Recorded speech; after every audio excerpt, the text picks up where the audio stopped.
Dzień dobry, witam się z kampera. Dlaczego z kampera? Ponieważ niewiele się ostatnio dzieje, my tylko pracujemy, nie mam o czym nagrywać. Poza tym, że mógłbym nagrywać pracę, ale tam w kółko jedno i to samo. A i pogoda ostatnimi czasy była bardzo kiepska. Tylko padało, wiało, no nie grzmiało, ale nie było słońca i nie było czego nagrywać. Po co miałbym nagrywać wam deszcz? Ale pojawiła się okazja do nagrania filmu, ponieważ pojawiło się pytanie.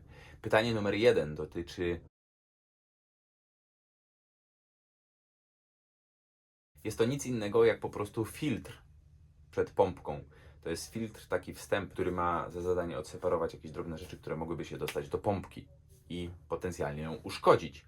Bo w zbiorniku na wodę, jak nalewasz wodę, niektórzy nalewają od góry, niektórzy nalewają po prostu wlewem, ale zawsze jakiś paproch, coś może się dostać, to później też może się dostać do całego obiegu, może się dostać do pompki, później może się dostać na przykład, tak jak w moim przypadku, do piecyka, który podgrzewa wodę. Tam też te rurki są mniejsze, to są takie, jakby to powiedzieć, żeberka.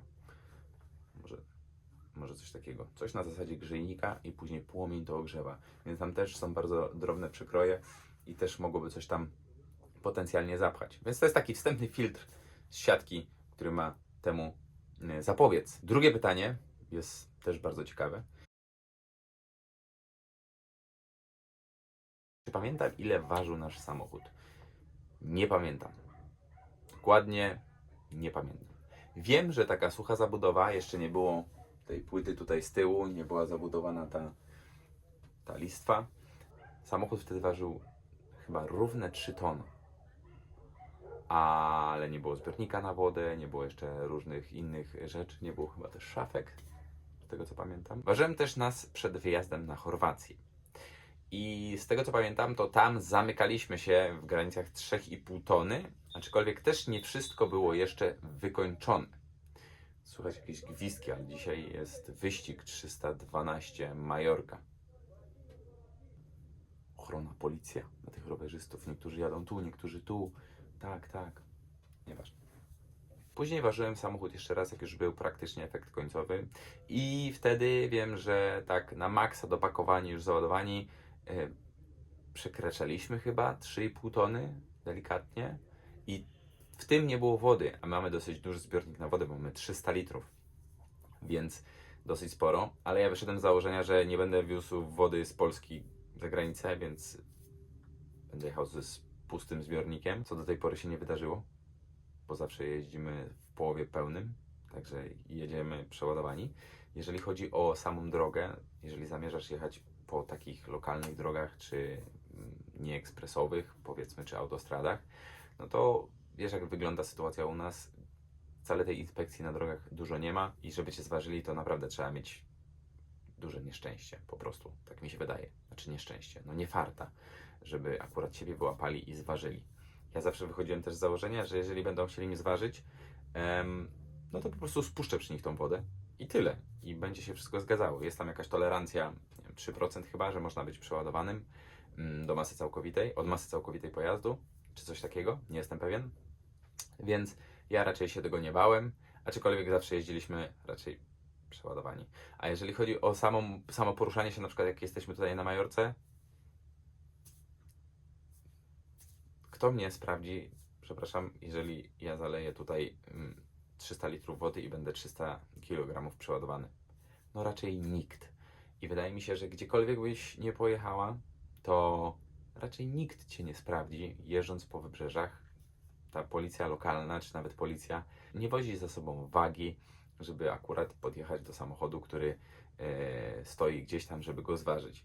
Poruszasz się po ulicach, po których poruszają się ciężarówki i jakieś większe samochody dostawcze, więc raczej nikomu nie jest w głowie to, żeby kogoś ważyć. Także raczej nie ma z tym problemu. U Ciebie dojdzie jeszcze waga dodatkowa samego napędu 4x4, ale myślę, że to rozwiążesz. Bo w moim przypadku, gdyby to było 4x4, to by to znacznie przekraczało wagę całkowitą pojazdu, ponieważ te ściany mają 18 mm grubości. Ja tu przesadziłem grubo. Pamiętaj, jak chcesz to zrobić. i rozmieść sobie wszystko dobrze w środku, zaplanuj to sobie porządnie, jak to ma wyglądać, ponieważ w moim przypadku nie zostało to do końca zaplanowane, ja to robiłem metodą prób i błędów, dużo razy tu przerabiałem coś w środku, no i efekt finalny też nie do końca mnie zadowala. Nie jest źle, ale mogło być dużo lepiej. Także jeżeli chodzi o tą masę, to tak jak mówię, ja robiłem wszystko tak, żeby wyjść na pograniczu. A wszystkie dodatkowe rzeczy, które pakowaliśmy do samochodu, typu woda, jakieś jedzenie i w ogóle, no raczej tak nie podchodziłem do tego, żeby, nie wiem, przez to, że mam 2 kilo szynki, policja powiedziała mi, że jesteś 2 kilo przeładowany. Wtedy musiał po prostu 2 kilo schudnąć. Tak mi się wydaje. Jeżeli macie więcej takich pytań a propos kampera, to bardzo chętnie na nie odpowiem. Bo sam chyba muszę zacząć nagrywać taką serię odnośnie kamperowych rzeczy, które ja bym pozmieniał i zrobiłbym inaczej. Bo na przykład ja ze zbiornikiem na wodę zrobiłem tak jak zrobiłem. Kupiłem bardzo duży, 300-litrowy i bardzo się cieszę i nie zmieniłbym tej decyzji, nawet kupiłbym większy, abym go trochę mądrzej zamocował. Bo ja go zamocowałem tak, że jeszcze wokół tego zbiornika mam bardzo dużo niewykorzystanej przestrzeni. Więc zastanawiam się czasami, jak ludzie mają przerobione blaszaki i wstawiają te zbiorniki na nadkola. I zastanawiają się, czy tej wody im starczy, czy nie starczy. Tam jest 80 litrów, czy 60 litrów. A później robią bagażnik pod łóżkiem, który jest bardzo duży i tam by mógł wejść zbiornik, który by był kwadratowy i byłoby 300 litrów tej wody. A właśnie te wszystkie rzeczy, które są w tym garażu pod tym łóżkiem, leżą zwykle, z tego co ja widzę, na ziemi i ten garaż jest zapełniony do połowy. Więc teoretycznie te rzeczy mogłyby się zmieścić w tym miejscu, gdzie jest ten zbiornik na nadkole i tam można by było zrobić jakiś schowek, a to miejsce przeznaczyć na wodę i o tą wodę się w ogóle nie martwić. Różne takie jakieś pierdoły i przemyślenia.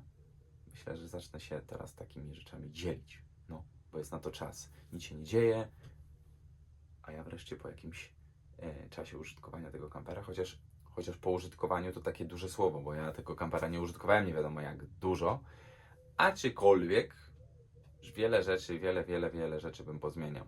Chociażby sam prysznic, toaletę, jakieś inne pierdoły. Także myślę, że tym zakończę ten odcinek i dawajcie komentarze. Ja bardzo chętnie poodpowiadam. Mam nadzieję, że wtedy porobię lepsze filmy. Albo nie? Zobaczę. Ale może też komuś to ułatwi podjęcie decyzji i tego, czy by chciał takiego kampera, czy chciałby jednak mniejszego kampera, czy wygodniej się jeździ tym, czy wygodniej by się jeździło mniejszym i w ogóle. Czekam na wasze odpowiedzi. Także zostawcie lajka, suba i komentarz. Lajka, suba. Komentarz najważniejszy. Wtedy będę mógł odpowiedzieć na to, co was interesuje. No. Do zobaczenia w następnym odcinku.